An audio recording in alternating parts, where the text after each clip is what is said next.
the whole point was, again, it was a decision that I made. So, but I wanted the children to make known that it wasn't their mom pushing me out. But at the same, I was like, I'm here.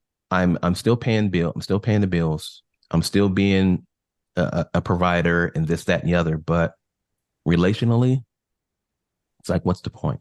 That's pretty much where I was. Yeah, you were resentful in his heart that he didn't show to the children. Yeah. But later, as we go through the journey of restoration, he's showing to me in bits and pieces. Like he didn't want to talk to me. I don't love you anymore. Give me my space. Like I don't want to be with you. And there's certain resentments in his heart he wasn't speaking of to me that he was holding against me. Yeah, because.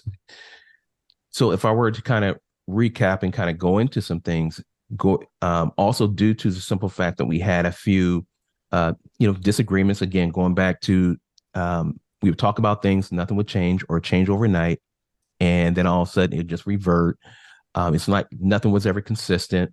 We had, like she stated earlier, that we had bought our first house. And that was the one I actually prayed for. I just said, Lord, I said, hey, look, this is what I need. I need at least 3 bedrooms. I need at least this, that, and the other. That's all I need.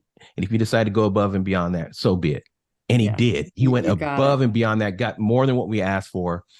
And then it was a couple years in, and the Lord just began to continue to still bless us.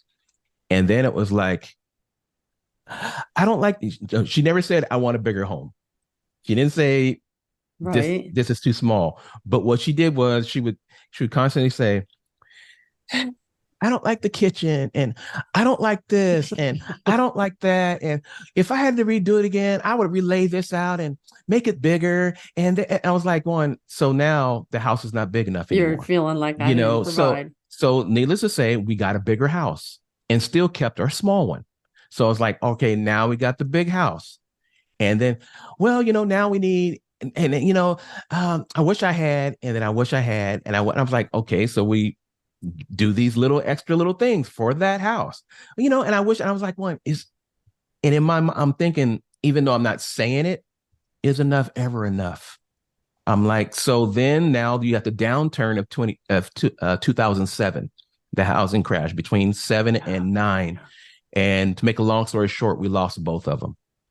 And it hurt. Be angry. Yeah. It really hurt. Yes. I was angered. I didn't have like a hatred, but I was very angry. I became very bitter.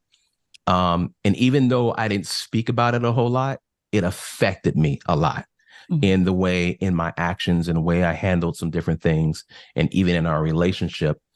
And it just started going downhill. And then after we moved a couple times to where we were, by the time I actually decided to leave, it had gotten to a tipping point to where, because of where I was, my anger, my resentment, my bitterness, I felt it was best for me to leave, because so there was no other woman at that point.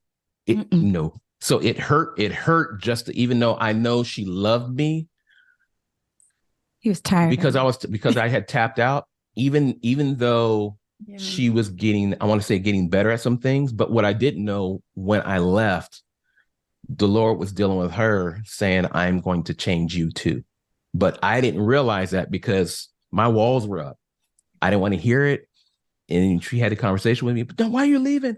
The Lord's telling me this. The Lord, I said, that's great. He's telling you. He should have told you that a long time ago. That's where I was.